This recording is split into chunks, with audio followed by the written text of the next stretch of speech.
नमस्कार मित्रों, स्वागत है आपका यूट्यूब चैनल पे। देश में 2028 तक घटकर 3.68% रह जाएगी बेरोजगारी दर।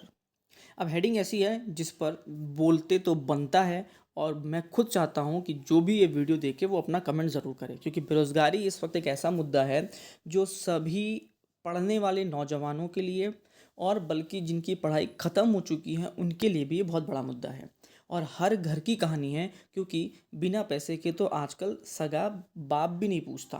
तो खबर पर पूरी पढ़ लेते हैं, फिर बात करते हैं। तो अर्थव्यवस्था की तेजी से 2028 तक देश में बेरोजगारी दर 0.97% घटकर 3.68% पहुंच जा सकती है। इस दौरान जीडीपी बढ़कर 5 लाख करोड़ डॉलर हो जाएगी। अब फर्जर रिजर्व फाउंडेशन यानी ORF की रिपोर्ट के अनुसार इस साल बेरोजगारी की दर 4.47% रहने का अनुमान है। रिपोर्ट के अनुसार भारत के नौकरी बाजार में बदलाव आ रहा है, क्योंकि देश कोविड-19 महामारी के बाद दुनिया की सबसे तेजी से बढ़ती अर्थव्यवस्था बन गया है। देश की युवा आबादी, जिसकी औसत आयु 28.4 वर्ष है, आर्थिक विस्तार को बढ़ावा देने में प्रमुख योगदान रहेगा। रिपोर्ट के अनुसार 7.8% की जीडीपी वृद्धि दर के साथ भारत संभावित रूप से 26-27 तक 5 लाख करोड़ डॉलर की अर्थव्यवस्था बनने के लक्ष्य को प्राप्त कर सकता है। यह वृद्धि मजबूत निजी खपत और सार्वजनिक निवेश के जरिए होगी। रिपोर्ट उन क्षेत्रों की पहचान करती है जिन्हें देश की 18 से 35 वर्ष की आयु की 60 करोड़ से अधिक आबादी आकांक्षी मानती है, क्योंकि ये क्षेत्र आने वाले वर्षों में विकास के इंजन के रूप में कार्य कर सकते हैं। और रिपोर्ट के अनुमान लगाया है कि जैसे जैसे भारत 5 लाख करोड़ डॉलर के लक्ष्य के करीब पहुंचेगा, कुल रोजगार में 22% की वृद्धि हो सकती है। सेवा क्षेत्र में महत्वपूर्ण रोजगार पैदा होने वाला है। प्रत्येक इकाई की वृद्धि से रोजगार में 0.12% की वृद्धि होने की उम्मीद है। देखिए, फिलहाल अगर हम बात करें 2028, तो 28 आने में अभी पूरे पूरे 4 साल हैं। इस 4 साल में कम से कम 4 लाख से ज़्यादा बच्चे बेरोजगार ज़मीन पर, रोड पर आपको देखने के लिए मिलेंगे। देखिए, एक सच्चाई है कि रोज़गार का मतलब सरकारी नौकरी ही नहीं होता है। रोज़गार का मतलब होता है कि आप किसी भी तरीके से अपना जीवन यापन करें, चाहे आप बिज़नेस करें, चाहे आप सरकारी नौकरी करें, चाहे आप प्राइवेट नौकरी करें, चाहे आप अपना कोई भी बिज़नेस डाल के अपना शुरुआत करें, चाहे आप दुकान ही क्यों ना डालें। वो बेरोज़गारी को हटाने के मापक में ही आता है। आपने पैसा कमाया, किसी भी ज़रिए से कमाया, आपको माना जाएगा कि आप बेरोज़गार नहीं हैं। लेकिन जब बात आती है एक सिक्योरिटी की, वहाँ पर आदमी सरकारी नौकरी की तरफ ही भागना चाहता है।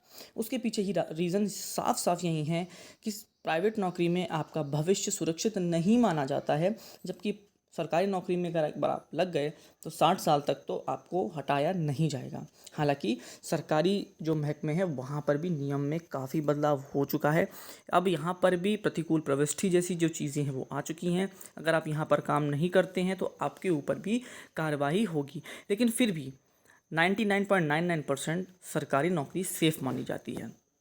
अब सरकार को इस पर कोई ना कोई इनिशिएटिव उठाना चाहिए कि ज़रूर प्राइवेट नौकरियां भी रोज़गार हैं, लेकिन उसमें भी सैलरी हो, और चाहे सैलरी के साथ साथ जो सबसे मेन चीज़ सिक्योरिटी वाली है उस पर कोई ना कोई काम करना चाहिए।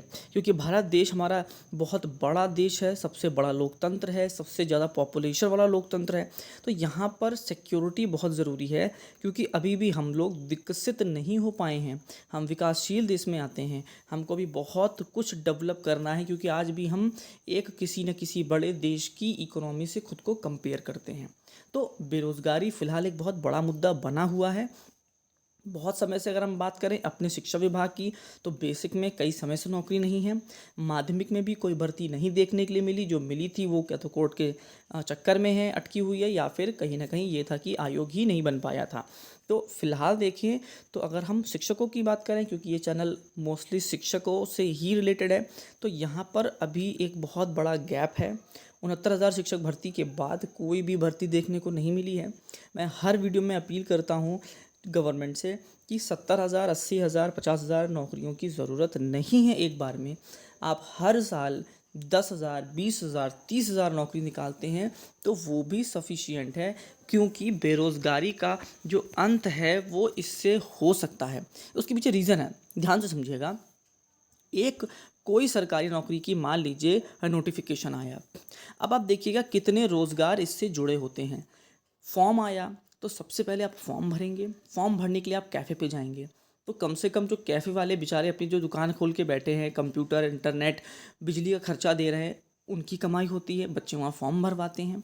उसके बाद जब फॉर्म भरने के बाद बच्चे तैयारी करते हैं तो इतनी सारी कोचिंग खुली हुई हैं, उनकी कमाई होती है, वहाँ पर आप जाते हैं, वहाँ पढ़ाई करते हैं।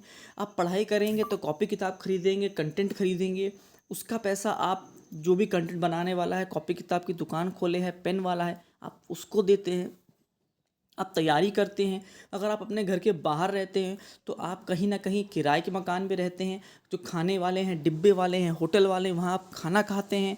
अब आप देख सकते हैं, आप ट्रेवल करते हैं, ऑटो वाला, रिक्शा वाला, उसको आप पैसा देते हैं। और अगर आप सफल हो जाते हैं तो आपके घर में तो रोज़गार आया ही, आपकी तो नौकरी लगी ही, आपका तो घर परिवार खुश हुआ ही। लेकिन उस एक नौकरी की वजह से आपने कितनों को रोज़गार दे दिया।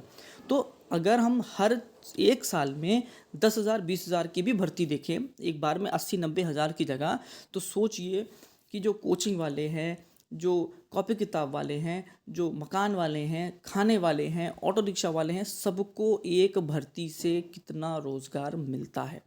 तो इस तरह की सोच अगर होगी तो मेरे हिसाब से सरकारी नौकरी की तरफ ही केवल भागने वाली भीड़ थोड़ी कम होगी। क्योंकि देखिए, हर इंसान हर काम नहीं कर सकता, हर इंसान के पास अपना एक अलग काम है, उसकी एक अपनी अलग लिमिटेशंस है, वो उस हिसाब से काम करता है। अगर कोई रिक्शा वाला है तो कम से कम उसको रिक्शा चलाने का पैसा मिलेगा, कोई कोचिंग पढ़ाने वाला है वो कोचिंग में पैसा कमाएगा, कॉपी किताब वाला कॉपी किताब में कमाएगा, खाने वाला खाने में खाएगा। तो सरकारी नौकरी हम ख़त्म नहीं कर सकते, हमको उसकी ज़रूरत है। देश हमारा शुरुआत से सरकारी नौकरी सेंट्रिक रहा है, तो सरकार को ज़रूर इस पे कुछ सोचना चाहिए। तो एक लंबा गैप हो जाता है 4-5-6 साल का कि कोई नौकरी नहीं आ रही, तो उस पे ज़रूर काम होना चाहिए। काम होता है तो बहुत अच्छी बात है, हम आगे बढ़ेंगे, हमारा देश आगे बढ़ेगा।